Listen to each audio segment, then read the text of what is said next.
Hello and praise the Lord. Thank you for finding a chance to again listen to the Word of God.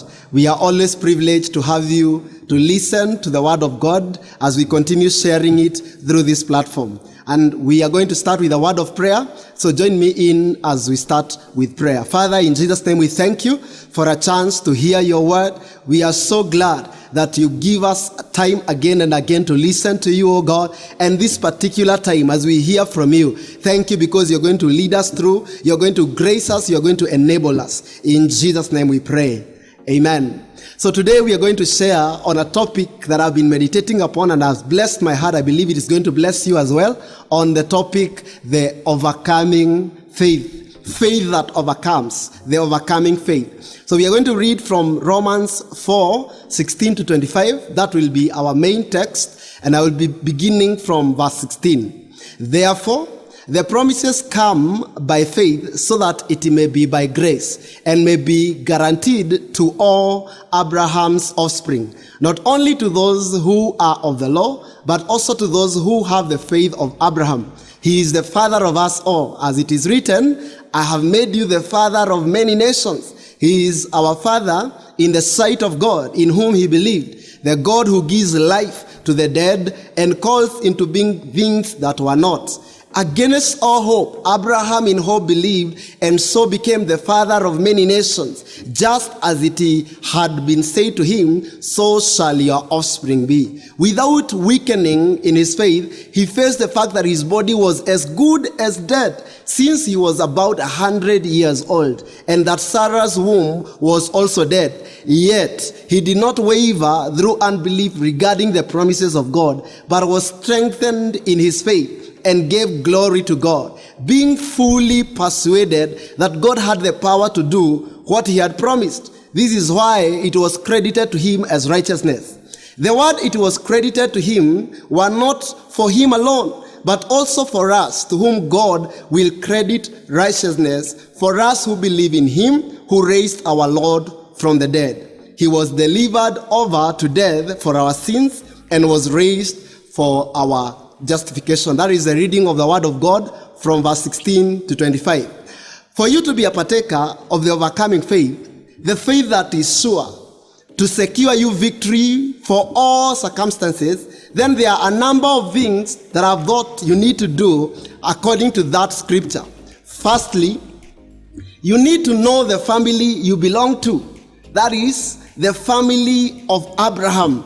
You know, we all have a particular group or family we are identified with. Some from rich families, others with limited resources, some famous and honorables, and others not doing so well, not so well known. However, God's way is placing us in one family, the family of faith, where we enjoy similar privileges. This family being that which follows one pattern. You are of Abraham lineage of faith. Abraham, who God committed great blessings to and said by an oath that he will be the father of the blessed ones. Abraham is your father. You are of faith in order of Abraham. There is a saying that goes like this: like begets like. That is, the tendency of organisms tend to produce the individuals of their own kind. So, Abraham is the father of all the household of faith, the Gentiles and the Jews alike. So in verse 16, we've been told, therefore, the promises come by faith so that it may be by grace and may be guaranteed to all Abraham's offspring, not only to those who are of the law, that is the Jews, but also to those who have the faith of Abraham. He is the father of us all. And then verse 17 says, as it is written, I have made you the father of many nations. He is our father in the sight of God, in whom he believed, the God who gives life to the dead and calls into being things that were not. So we only identified with Abraham's family of faith by following that similar pattern. That is why in verse 22, it says that speaking of Abraham, this is why it was credited to him as righteousness. Then we are given the order of that pattern. we see that to those belonging to Abraham's family, this same pattern of faith and victory was assigned to them. That is why from verse 23 onward says that the words it was credited to him were not for him alone, but also for us to whom God will credit righteousness, for us who believe in him who raised our Lord from the dead. He was delivered over to death for our sins and raised for our justification. So, know the family that you belong to. That is, you belong to the family of Abraham.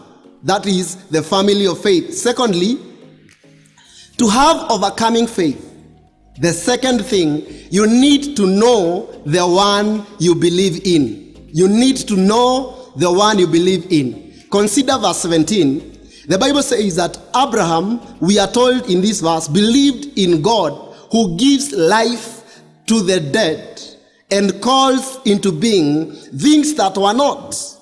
In verse 24, God will credit righteousness for us who believe in him who raised our Lord from the dead.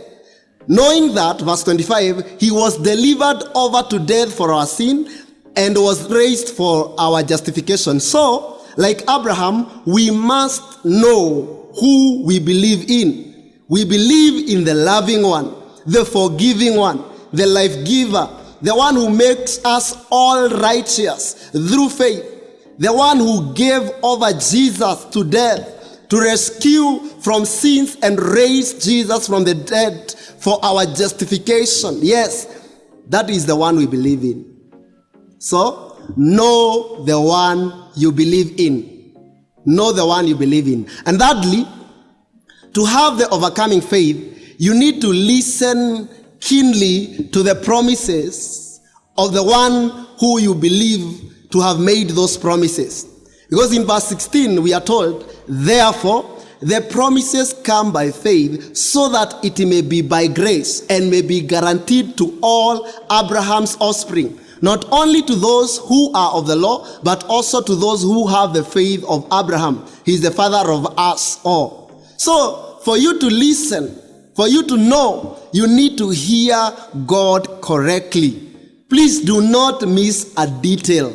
Verse 18 says, against all hope, Abraham in hope believed, and so became the father of many nations, just as it has been said, just as it had been said to him, so shall your offspring be. So you see, Abraham did not second guess that which he was promised. He knew it expressly, straight from heaven. He had heard it. So incline your ear to hearing. The Bible says again and again, let him who has an ear hear what the Spirit is saying to the church. So I urge you, be driven by the promises. Let God's guidance give you life and clarity and direction. Verse 18, we are told, against all hope, Abraham in hope believed. He was believing what he had heard from God. The promises gave hope. The hope strengthened the faith. In Christ, we have numerous promises. For instance, think about Ephesians 1:3. It says that praise be to the God and Father of our Lord Jesus Christ, who has blessed us in the heavenly realms with all, every spiritual blessing in Christ. So how many of the promises do you know? If I would ask, are you seeking to understand them? So we have said, listen keenly to the promises the one you believe in has made. And lastly, to have the overcoming faith, you need to override any contradicting pattern with the word of faith. Override any contradicting pattern with the word of faith. Acknowledge your limitations. Yes, go past them. They are there, but go past them. Believe in the unlimited God. Verse 19 has told us that without weakening in his faith, he faced the fact that his body was as good as dead, since he was about 100 years old, and that Sarah's womb was also dead. Yet he did not waver through unbelief regarding the promises of God, but was strengthened in his faith and gave glory to God. And verse 21, being fully persuaded that God had the power to do what he had promised. So refuse to waver through unbelief regarding the promise of God.